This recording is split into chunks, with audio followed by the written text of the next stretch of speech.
Merci beaucoup. Merci beaucoup pour cet accueil chaleureux. Alors, nous sommes intéressés...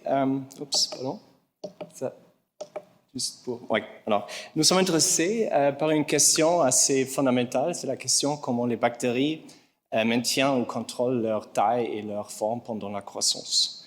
Ici, vous voyez une vidéo de notre modèle préféré, c'est Escherichia coli.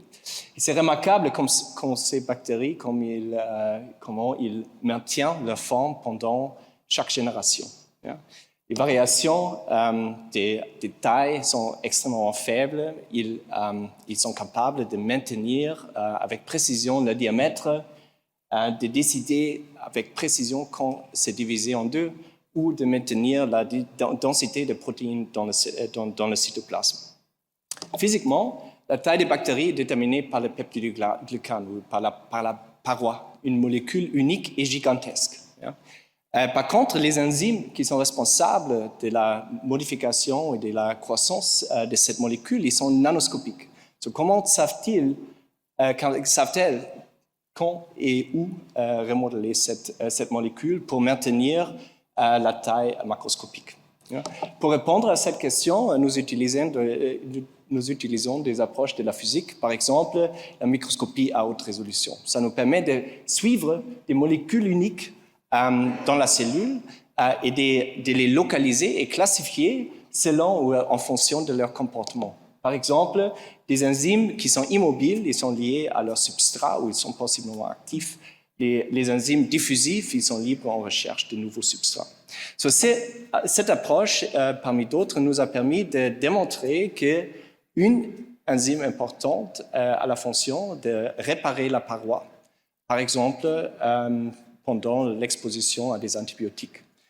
Et c'est en ce contexte, par conséquent, cette approche ou ce type de travail peut aussi contribuer à la lutte contre la résistance aux antibiotiques. C'est dans ce contexte qu'on profite beaucoup de la présence de plusieurs bactériologistes dans notre département, notamment le Dr Yves Brand et aussi Marie-Lise Dupatuis.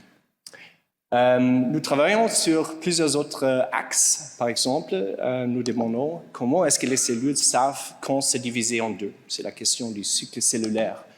Pour cela, nous étudions les bactéries dans des canaux microfluidiques qui nous permettent de suivre la croissance, la division et aussi la réplication de l'ADN. Nous sommes également intéressés par le maintien de la densité importante des macromolécules dans le cytoplasme. Cette régulation exige la coordination de la croissance en volume avec la croissance en masse. Et en ce contexte, on a développé des techniques pour mesurer la masse et la taille des bactéries en haute précision. Ces travaux ne seraient pas possibles sans les contributions importantes et beaucoup de postdoctorants et doctorants. C'est eux que je dois remercier et merci à vous pour votre attention.